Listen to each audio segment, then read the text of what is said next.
an ugly woman by the river found a beautiful female corpse. Then, she actually transplanted the face skin of the dead woman onto her own face. Since then, she changes her face skin every now and then. The woman's name is Yoshiko. She accidentally got hold of mermaid flesh that grants immortality. To ensure her son Haruki stays by her side forever, she fed him the mermaid flesh. At that moment, Haruki's grandmother shot her, causing Haruki to immediately regurgitate the mermaid flesh. Subsequently, the grandmother took Haruki and fled. The grandmother handed Haruki over to Haruki's father's new wife to raise. While Yoshiko had gained the ability to live eternally, she had also fallen victim to the poison of the mermaid flesh. Afterward, Haruki grew up and even had a child. But when Yoshiko discovered this, she secretly took the child away. Yoshiko named the child Haruma, and asked Haruma to call her mom. The grandmother, fearing that Haruma would suffer the same fate as his father, and be fed mermaid flesh by Yoshiko, so she woke him up in the middle of the night, and placed him in the car of a stranger. However, Haruma only yearned to be back with his mother, so he tricked the driver into opening the car window, then jumped out of the car. The driver, startled by the event, ended up fainting due to the ensuing accident. In legends, there exists a type of mermaid. Eating mermaid flesh grants eternal life, but most who consume it perish tragically. Only a rare few can withstand the deadly toxin in the flesh and gain immortality. Yuta and Mana are among those who ate mermaid flesh and gained eternal life. That the perpetual life brought them great suffering. They traveled the world seeking mermaids in hopes of breaking the curse of immortality. One day, by the river, Yuta and Mana saw a boy tending to a wound. The boy was none other than Haruma. Out of kindness, Yuta offered help, to which the boy replied he had medicine. He then took out a packet of medicine from his pocket, drank the powder, and miraculously, the wound vanished. Witnessing this, Yuta immediately inquired about the medicine. The boy explained it was made by his mother, capable of healing any injury instantly. To unravel this mystery, Yuta and Mana decided to visit Haruma's home. Haruma didn't want Yoshiko and grandmother to argue, so he lied, claiming he was lost and that Yuta and Mana had helped him back. Upon arriving at Haruma's home, Yuta asked Yoshiko about the medicinal powder. Yoshiko mentioned it was a secret recipe passed down in her family and then left. However, Yuta and Mana suspected the powder had something to do with mermaids. At that moment, grandmother approached, scolding them for bringing Haruma back. She then took out a photo of Haruma and his mother from her pocket. Upon closer inspection, Yuta noticed that the woman in the photo didn't resemble Yoshiko, and although the child looked similar to Haruma, it wasn't him. Just as grandmother was about to explain, Yoshiko abruptly appeared, interrupting her. Grandmother seemed afraid of Yoshiko and left without saying a word. To avoid raising Yoshiko's suspicions, Yuta and Mana decided to leave first. Mana suspected that Haruma, like them, had consumed mermaid flesh. Yuta resolved to thoroughly investigate this matter to uncover the truth. In the evening, Yoshiko emptied out the package that grandmother had prepared for Haruma. Upon opening it, she found the face that she herself had taken off. She immediately realized that grandmother was helping Haruma escape. Subsequently, she walked outside grandmother's room and warned her not to meddle. Afterward, Yoshiko went to Haruma's room and felt relieved upon seeing him still asleep. At this moment, the previous driver stood at Yoshiko's doorstep but hesitated to go in. He waited outside all night. The next day, the driver found Haruma chatting with Yuta and Mana. He glanced at Haruma and then turned and walked away. Yuta hurried to catch up with the driver, while Mana escorted Haruma back home. Coincidentally, they encountered Yoshiko who, acting suspiciously, opened the warehouse door and entered. When the warehouse door opened again, a different woman emerged. Even Haruma didn't recognize this woman, but Mana suddenly remembered the photo that grandmother had shown them. The woman bore a striking resemblance to the one in the photo. The woman later found the driver, who turned out to be her son Haruki, and also Haruma's father. And this woman is Yoshiko, who has changed her face to another one. Haruki pleaded with Yoshiko to return Haruma to him, but Yoshiko pushed him off the cliff. Yuta hastily rushed up upon seeing the situation, only to be stabbed in the abdomen by Yoshiko with a single blow. Unbeknownst to her, Yuta was also an immortal being who had consumed mermaid flesh. After Yoshiko left, Yuta jumped off the cliff and awakened Haruki. Haruki revealed to Yuta the events from 25 years ago when Yoshiko had forced him to eat mermaid flesh. Although he immediately vomited it out at the time, it left scars that would never fade throughout his life.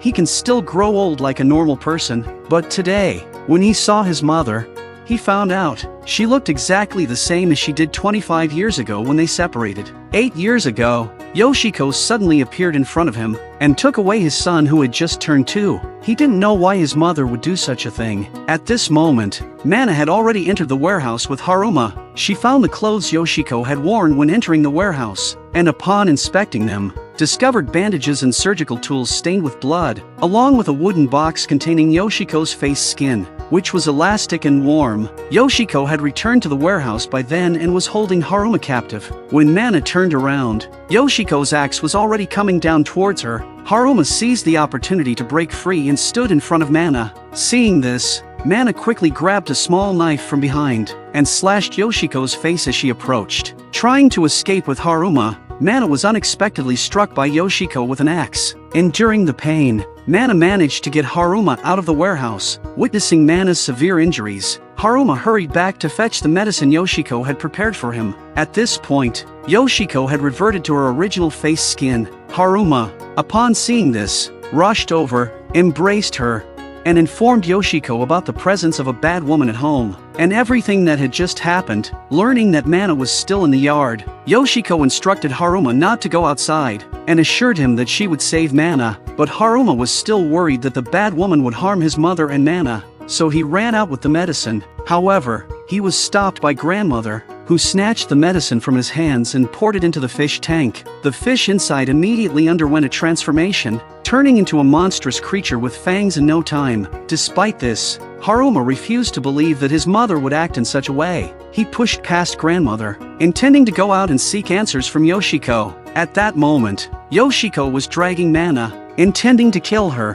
Yuta returned with Hiroji on his back. Taking advantage of the situation, Mana scratched Yoshiko's face. Subsequently, she crawled into the warehouse, threw out the face skin that Yoshiko had hidden, and as the truth was exposed, Yoshiko stopped hiding and revealed everything. 30 years ago, after Yoshiko divorced her husband, Hiroji became her only hope to survive. However, one day, Hiroji told her that he wanted to go to his father's place because he was extremely frightened by Yoshiko's excessive pampering. Although Yoshiko outwardly agreed, she secretly brought out mermaid flesh and deceived Hiroji into thinking it was a traditional ancestral remedy that could cure any illness. When Hiroji consumed the mermaid flesh, grandmother suddenly appeared, disrupting her plan and saving Hiroji. However, Yoshiko, after consuming the mermaid flesh, was poisoned by it. Her face was completely disfigured. Since then, her life had been a living hell. She dared not show herself to others, and the pain from the scars on her face tormented her to the point of unbearable suffering. Even suicide was impossible for her because any wounds on her body would heal immediately, and her appearance would never age. Thus,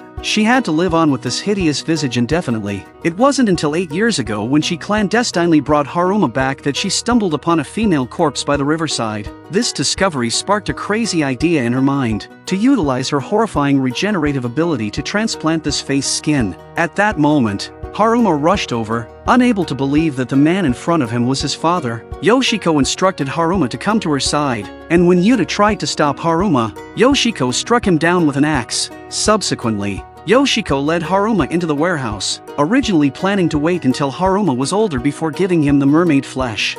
Yoshiko had to advance her plans. Everyone outside tried to persuade her and stop her, but Yoshiko was single-minded in wanting Haruma to also live forever and be with her always. However, she had never considered the consequences of consuming the mermaid flesh. Mana wanted to find and destroy the mermaid flesh completely, but Yoshiko struck her down with a sickle. When Haruma saw the human face in the box, he understood the whole truth. Just as Yoshiko was about to feed Haruma the mermaid flesh, the mermaid poison on her face suddenly flared up. Seeing his mother, who had raised him and now looked pitiful, Haruma, even knowing the entire truth, harbored no resentment towards Yoshiko. He was willing to live with her. However, just as Haruma was about to eat the mermaid flesh, Yoshiko seemed to have a change of heart. She began to fear that Haruma would be poisoned, but did not intervene, watching him consume it. At the critical moment, Mana pushed Haruma away, preventing a tragedy. In the end, Yoshiko decided to return Haruma to Hiroji, and embarked on a journey into the unknown,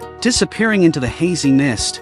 Every night before bed, the boy would kill his mother, ensuring not a drop of her blood was wasted as he collected it in a bucket. After completing this ritual, he would take a hot bath, However, the next day, his mother would resurrect as if nothing had happened, while the boy would pretend to be innocent, hiding behind the nanny. In reality, he was the true demon. The boy's name was Haruki. 800 years ago, he and his biological mother were on the brink of starving to death. Haruki then produced a piece of mermaid flesh. Having heard that consuming it could grant immortality, he first ate a small portion himself and then gave the rest of the piece to his mother. However, after she ate it, she transformed into a monster. Afterwards, Haruki wandered alone for 100 years, occasionally being taken in by kind-hearted individuals. Yet, whenever there was conflict or a plague, those around Haruki would perish. This led him to conceive a dreadful idea. During World War II, the city where he resided was bombed into ruins. In the wreckage, a woman named Reika survived, having lost her husband and children in the bombing. In a moment of despair, when she thought of giving up, Haruki appeared. He offered Reika a piece of mermaid flesh, which she, being extremely hungry, immediately consumed. Subsequently, they lived together like a mother and son. Reika began to regard Haruki as her deceased son. Over time, however, Reika noticed that regardless of the passing years, Haruki never aged, and she herself remained unchanged as well. Each time she was injured, she would immediately heal, which started to instill fear in Reika. She questioned Haruki about his true identity, prompting him to reveal the secret of the mermaid flesh. She made up her mind to strangle Haruki, but he would quickly resurrect the next day. Eventually, unable to bear it any longer, Reika fled. She married a man, aiming to lead a normal life. However, an unexpected explosion led to the loss of her husband. Reika understood that all of this was orchestrated by Haruki. As long as she remained alive, she could not escape Haruki's clutches. 50 years later, on a train, Haruki encountered Yuta and Mana, who had also consumed mermaid flesh. He pretended to be innocent, claiming he was looking for his mother. A few days later, the nanny, Kana, took Haruki out shopping and coincidentally ran into Yuta and Mana. After Kana left with Haruki, the shopkeeper shared rumors about their family with Yuta. 2 years prior, Haruki's mother, Reika, and her husband were involved in a yacht accident. Reika's husband died on the spot, and she sustained severe burns and was near death. However, she not only survived but also made a full recovery. The shopkeeper's words immediately made Yuta think of the mermaid flesh. Meanwhile, Reika's injuries were not healing, indicating that the effects of the mermaid flesh were gradually fading. In a frenzy, she lunged at Haruki with a knife, demanding that he hand over the mermaid flesh. Upon seeing this, Kana quickly intervened, but Reika pulled Haruki back and stabbed at him. However, the blade struck Yuta's hand instead. After they calmed down, Kana bandaged Yuta's wound. Kana prepared to contact the authorities, but Haruki stopped her, not wanting his mother to be taken away by the police.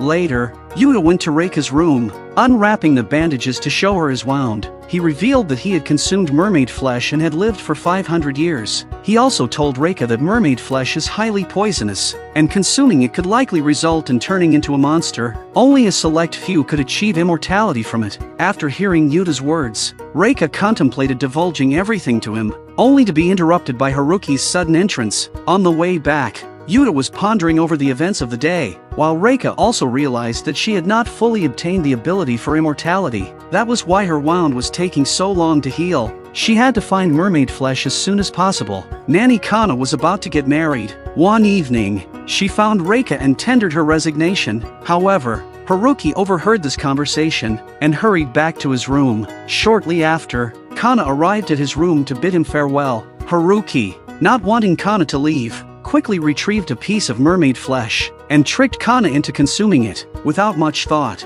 Kana ate the mermaid flesh handed to her. At that moment, Yuta and Mana rushed over. Suddenly, the glass in the house shattered. When they arrived, they witnessed a monster attacking Reika. Upon seeing this, Yuta immediately charged towards the monster, while Mana attacked from behind with a knife, only to be struck down by the monster. In the chaos, Reika lunged at Haruki and bit him. Mana swiftly carried Haruki to safety. Once in a secure area, Mana set Haruki down, and as her facial wounds healed automatically, Haruki noticed this miraculous recovery, sparking new thoughts and plans in his mind. At this moment, Yuta finally managed to defeat the monster. However, when he saw a ring on the ground, he realized it belonged to Kana, her engagement ring. Reika finally disclosed the whole truth to Yuta. It was then that Yuta understood that Haruki was the real demon. Reika had only consumed a small amount of mermaid flesh, causing its effects to diminish gradually. Each time Reika pressured Haruki about the whereabouts of the mermaid flesh, he would kill her. Haruki expressed that he had grown tired of the game,